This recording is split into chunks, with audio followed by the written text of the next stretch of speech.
What's up everyone, welcome back to another video. Let's make some banana bread rolls. So here I have some warm milk. I'm going to add some sugar to that, and I'm going to add some yeast, give it a good mix and set this aside to poof for about 5 to 10 minutes and allow it to get nice and foamy. In the meantime, I'm going to go ahead and prepare my bananas. So here I have 2 ripe bananas. I'm going to go ahead and mash them. We want to mash them in a smooth consistency because we're going to add this to our mixture. So we want it to be nice and smooth. We don't want no chunks. So you're going to mash this as smooth as possible. Or you could even go in with a whisk and make it even smoother. To this, I'm going to add an egg. Give that a mix. I'm going to go in with some melted clarified butter. Feel free to use regular butter or oil, but I had clarified butter on hand, so I decided to use it. Now in with that yeast mixture, give it a good mix, and then I'm going to add some nutmeg to this. We're going to grate about an eighth of a teaspoon, not too much because this can end up tasting bitter, just a little bit. The full measurements will be down below, so you could go ahead and check them out. I went in with some salt, and I love raisins, so I'll be adding some raisin to mine. You could omit the raisin if you don't like raisin. Now I'm going to go in with some flour. Here I'm using all-purpose flour, so I'm going to give it a good mix and allow the dough to come together. We want the dough to look a little bit wet because we're going to knead it. And remember, we're making bread, so we don't want a hard dough. So the harder the dough, the more dry and dense the bread will be, and the wetter the dough and the softer the dough, the more softer your end product will be. So we're going to go ahead, turn this out onto our work surface. Here we're going to add some flour and we're going to knead until it comes together.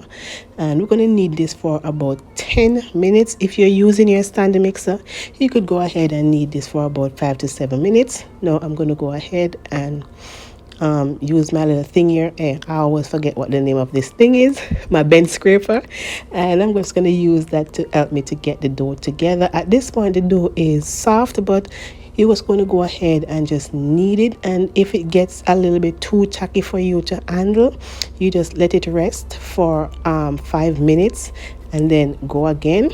And if you're still feeling uncomfortable with it sticking to your hands, just go ahead and grease the palm of your hands with some vegetable oil or melted butter, and this will help it to be a little bit more pliable because we don't want to make it too dense because your bread will end up being tough. So we're going to mix and set aside to poof for about an hour or hour and 10 minutes depending on the temperature of your house. So you want to cover it and set aside to poof in a warm area.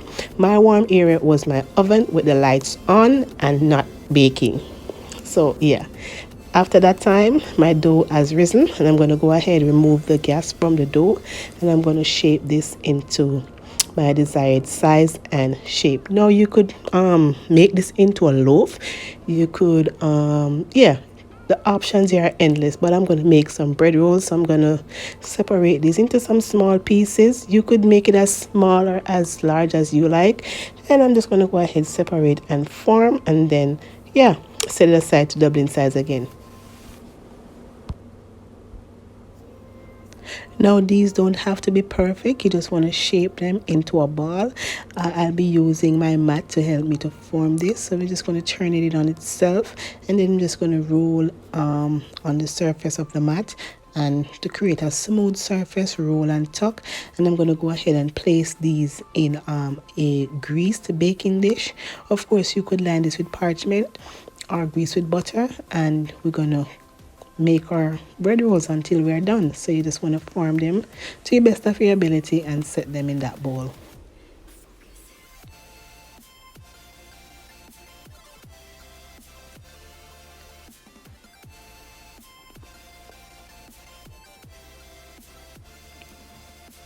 Now that these are done, I'm just going to cover with a nice clean tea cloth and allow this to sit and double in size for about 20 minutes.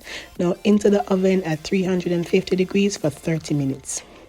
After 30 minutes, this is what it's looking like. I'm going to go ahead and brush on some melted butter, and the aroma from this is smelling heavenly.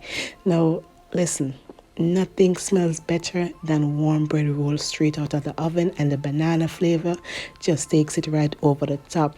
If you haven't yet subscribed to my channel, go ahead, hit that subscribe button, the like button, leave me a comment if you have any questions. Now guys, let me tell you about this. It was soft, tender, fluffy, all of the above. You could enjoy this with some jam, some cheese, whatever you like. The toppings are endless. I'm gonna break into it and show you what we're working with. Now these went by so fast in my house, like the next day they were once was. They're all gone. My family did enjoy this one. Yeah, well, that's it, my beautiful people. I thank you so much for watching. Until then, I'll see you in my next one. Have a good day and bye bye.